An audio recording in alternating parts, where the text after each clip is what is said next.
Biden claims spy balloon was more embarrassing for China, suggests it wasn't intentional. Secretary of State Antony Blinken is currently visiting China. President Biden on Saturday claimed that a Chinese spy balloon that drifted across the U.S. and caused a major international incident was more embarrassing than it was intentional by the communist regime. The president also said he hopes to talk to China's President Xi Jinping about how the U.S. and Beijing can get along.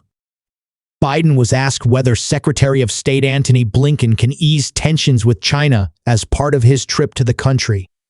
Biden, in response, raised the issue of the balloon, which flew over the U.S. in February until it was shot down off the coast of South Carolina. China has some legitimate difficulties unrelated to the United States, and I think one of the things that balloon caused was not so much that it got shot down, but I don't think the leadership knew where it was, knew what it was, and what was going on, he said. I think it was more embarrassing than it was intentional, he said. The incident led to intense criticism of the administration from a number of Republicans who said it should have been shot down much earlier and caused Blinken to postpone a planned trip to China. The administration had cited safety concerns about shooting down the heavy object over populated areas. An NBC News report in April said that the spy balloon was able to gather intelligence from several sensitive American military sites.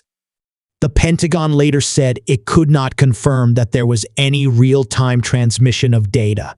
The Chinese have said that the balloon's movements were accidental. This week, more than a dozen Republican senators wrote to President Biden complaining that the administration has not yet given a public account of the spy balloon incident's flagrant violation of U.S. sovereignty. While 4 months have passed since a Chinese surveillance balloon was allowed to fly across the United States, your administration has yet to provide the American people a full accounting of how this spy platform was allowed to traverse across sovereign U.S. territory, what the balloon carried, and what it collected during its mission, the lawmakers said.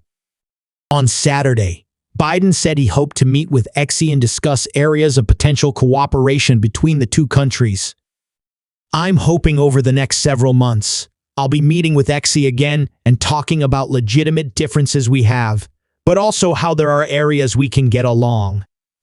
Last week, the administration confirmed that China had been working to increase its spying efforts in Cuba, calling it an ongoing issue that predates Biden, after saying that reports that Beijing had secured a deal to build a new spy base on the island 90 miles from the U.S. were inaccurate.